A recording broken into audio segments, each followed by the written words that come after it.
Hello and welcome to God's Minute. I'm Pastor Jonathan Conrad, and I am the senior pastor at St. Paul's Lutheran Church in Wilmington, North Carolina. Today we continue our look at the book of Nahum, so let's get to our passage this morning. A shatterer has come up against you. Guard the ramparts, watch the road, gird your loins, collect all your strength. The river gates are opened, the palace trembles. See, I am against you, says the Lord of hosts, and I will burn your chariots in smoke, and the sword shall devour your young lions. I will cut off your prey from the earth, and the voice of your messengers shall be heard no more. So today we get to chapter 2 of Nahum, and it's kind of a greatest hits. I read verses 1, 6, and 13, but you can read the entire chapter, which is an oracle, a prediction. It's also a promise that God makes to Assyria, and God promises that there is a lot of trouble coming their way. And when I read this passage, especially when coming to our Bible study this week, I couldn't help but think of one of my favorite professional wrestlers of all time. That's right, we're going to talk a little pro wrestling today, so be ready. And his name was the American Dream, Dusty Rhodes. Yeah, I grew up watching Dusty from Georgia and Mid-Atlantic and the Charlotte and Raleigh areas. And I just fell in love with this guy. And one of the things that made him so popular was his promos, his speeches, if you will.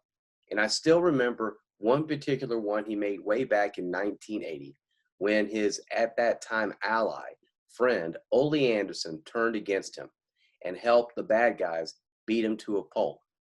And so the very next week, Dusty sent in a promo that was directed right at Ole Anderson. And I'm going to quote from it right now. And I'm going to try to use my Dusty Rhodes voice, so please bear with me. The heaviest thing that ever happened to you is getting ready to come down on you. I need no help. I want none. I ask none. I want you to feel what I feel. And remember, payback. Payback is hell, daddy. Okay, so I cussed a little bit. But I wanted to get the point across that as a young boy watching Dusty Rhodes angry and ready to go after Ole Anderson, I believed everything he said. So getting back to the passage today, this is God cutting a speech, a promo against Assyria and against Nineveh, Nineveh being Assyria's biggest city. And God is promising that payback is going to be hard, it's going to be long, and it's going to be dreadful.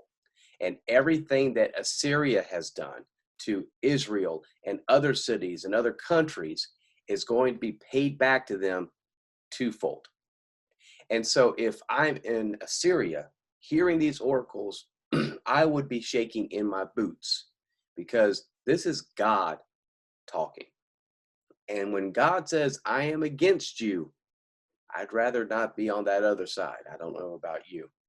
But the reason I wanted to bring this up is that this is a side of God that we don't normally talk about, and that's the God who is vengeful. And he is vengeful on behalf of his people, the people of Israel, who have been defeated and nearly destroyed by Assyria.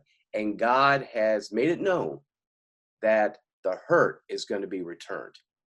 But here's God defending Israel. Now, Israel has seen better days. Israel's in the middle of a time of confusion, and yet God is saying, hey, I got your back, and now I'm going after Assyria. And so I know that the same God that defends Israel is the same God that defends me. And I know God does that through prayer and through listening to God and through remembering the people that God has placed in my life who do give me the support that I need whenever I am faced with an obstacle. Just like when I was back when I was young and I was bullied, I had people who were there to defend me. And today I want you to know that God is also your defender, that God will protect you because God promises to do that.